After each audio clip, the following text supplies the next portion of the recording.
Le conflit au Gépard s'enlise. L'approvisionnement en carburant des vols à destination de l'intérieur de la Guyane n'a lieu que 2 heures par jour depuis lundi, sur réquisition du personnel. Pour les longs courriers, des dispositifs de secours sont trouvés. Mais ce matin, un service minimum a été volontairement assuré par les grévistes, a annoncé le syndicat UTG. Parallèlement à cette annonce, une délégation envoyée par la direction du groupement est spécialement arrivée des Antilles. Les salariés s'interrogent sur cette initiative. Dans un premier temps, on a eu comme information qu'ils venaient pour analyser la situation. Et étant donné qu'on a déjà fourni tous les documents nécessaires à l'analyse des dysfonctionnements au dépôt, on espérait un peu plus qu'une analyse. Et si c'est pour de l'analyse, on ne les rencontrera pas. Par contre, s'ils viennent avec des solutions, des propositions pour sortir de ce conflit, bien sûr qu'on se réunira avec le reste du personnel pour convenir d'un rendez-vous à une rencontre. Les revendications portent sur les renforts d'effectifs, le développement d'un pôle technique et la relance du dialogue social au sein de l'entreprise.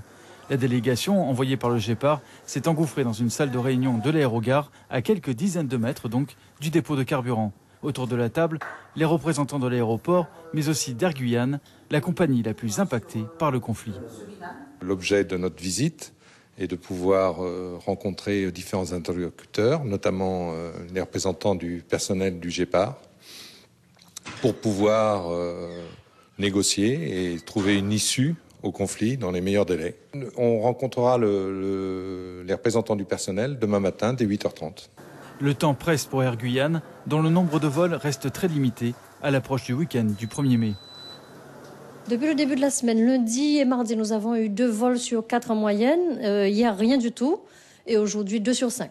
Demain, nous avons une moyenne de 6 vols au départ de Cayenne et de 9 pour ramener les enfants, les élèves des collèges, des lycées du littoral qui sont partis pour les vacances de Pâques. Les services du rectorat ont aussi rencontré la délégation du Gépard. La situation devient préoccupante pour ces élèves. La rentrée scolaire a lieu mardi.